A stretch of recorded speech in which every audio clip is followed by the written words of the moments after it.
Ito, bumagsak ako sa isang tindero. At sobrang saya, napakasarap sa pakiramdam. Dahil kahit papaano, nadagdagan yung kinikita mo sa araw-araw. Dati-rati, madalang sa bukid talaga ako sinisikatan ng araw. Laking mambubukid ako, pero hindi yun ang mga dahilan para huminto. Yun ang inspirasyon ko sa buhay. Habang nasa bukid ako, iniisip ko kung paano ko baguhin ang aking sarili. Pero hindi ako huminto. Mangarap na sana mabago ang buhay ko. Pursige lang ako. Kaya ito, umabot ako ng bilang isang tindero. Sobrang napakasarap sa pakiramdam. Dahil dito, namumuo ang aking mga plano. Sana mabigyan ko ng magandang kinabukasan ang aking mga pamilya. Kaya hindi ako marunong mapagod. At lalong hindi ako marunong tamari. Masasabi ko sa aking sarili na baka dito na ang daan, ang papunta kinabukasan ng aking pamilya. Kaya masaya pa rin ako.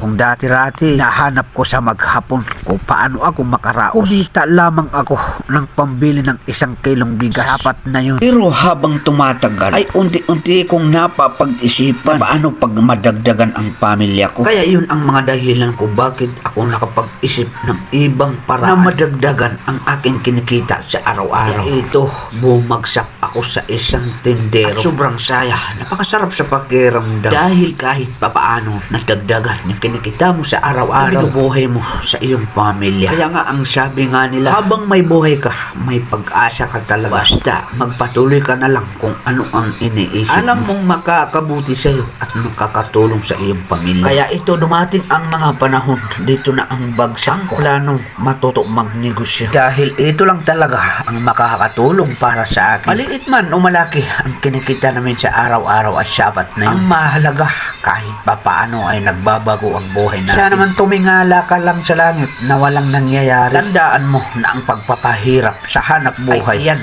ang daan ng kaginhawaan. Diba napakasarap sa pakiramdam na galing sa sarili mong pagod at pawis. Ang pinapakain mo sa iyong pamilya. Legal na legal, walang hahabol sa iyo at nakakatulog pa sila na mahimbing. Napakaraming bagay ang pwedeng matutunan sa ganitong negosyo. Na kulang ka sa edukasyon, pero habang tumatagal ay masasanay ka. Minsan pa nga mas magaling ka kaysa mga tao nakapagtapos. Ito kasi sa negosyo, hindi pinipili ang sitwasyon ng tao. Dahil ang tinitingnan dito ay paano ka magiging masipag, paano ka dumiskarte, napapadali mo ang matagal na trabaho, mapapalago mo ang napakaliit na puhunan. At iyon ang pinakamahalaga. Kaya hanggang dito na lang at huwag kalimutan subscribe sa aking channel.